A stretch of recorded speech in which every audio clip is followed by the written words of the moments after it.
I have the Miami Dolphins going 11-6 this year. They're a good team that's making progress. They've got a young quarterback, Tua Tagovailoa, some weapons there. They signed a wide receiver, Will Fuller. He's not going to play week 1. He is on a suspension. They also drafted receiver Jalen Waddle. I really like Jalen Waddle.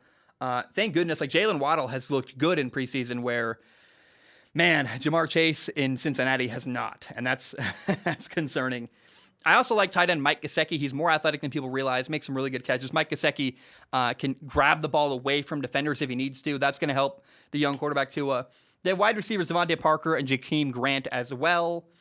I think Miami, man, has got some weapons around Tua. They have a running back I like as well, Myles Gaskin.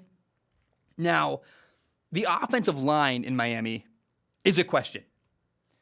Tua is not a guy who's going to run around for a lot of yards. I think he can move well within the pocket. I don't really want Tua escaping the pocket and trying to run and extend plays a lot. He's not that kind of athlete, not that kind of quarterback. And remember, he got injured last year. Like I don't want Tua running around a lot. I want him to play like Drew Brees from within the pocket. And I recognize that having Jalen Waddle is really good. I'm glad they drafted him. But it's not going to matter how good your receiving core is if Tua is on his back getting sacked. And I fear that this offensive line could have some problems where Tua needs to take a really big step forward, and I just wish that his offensive line wasn't still a work in progress. They could hinder him in his development along the way. That's very, very unfortunate. Now, this defense in Miami is really, really good.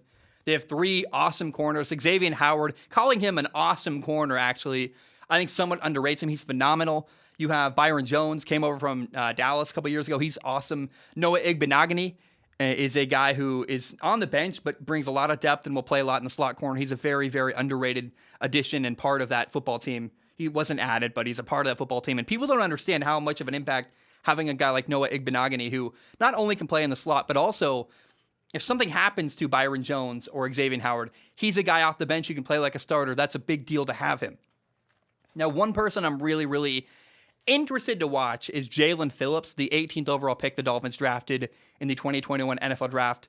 A lot of people said he was the best pass rusher in the NFL Draft this year. I'm excited to watch him develop. He's not a starter yet, but I want to watch him play. Now, here are my concerns with the Miami Dolphins. Number one, the offensive line isn't great, and I don't love that the offensive line isn't quite where I want it to be. They did add Jalen Waddle, a new receiver. I do expect Tua to be a little bit improved this year.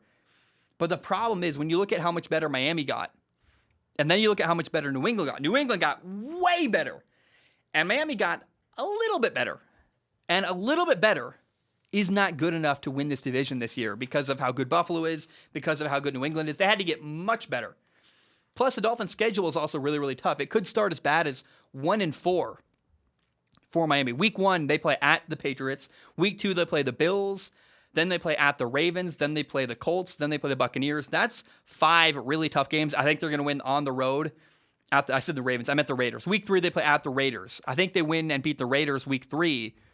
But I fear that Miami is going to start 1-4, losing to the Patriots, the Bills, the Colts, and the Buccaneers.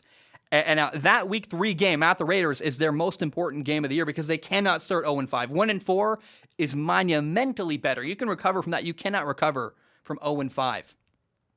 And 1-4 is still not pretty and not easy to recover from, but you can go, I think, 11-6 from starting 1-4. Now, Tua needs to be good right now, like yesterday. Like there is no time for Tua to develop because of how hard the schedule is early on.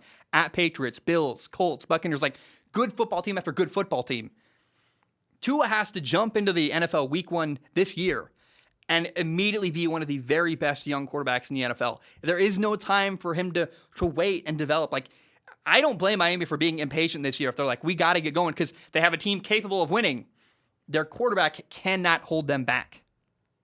So Miami, in my opinion, will probably take a step backward as far as their record, wins and losses. I just think that they got a little bit better and they needed to get way, way better for them to stay competitive in their division.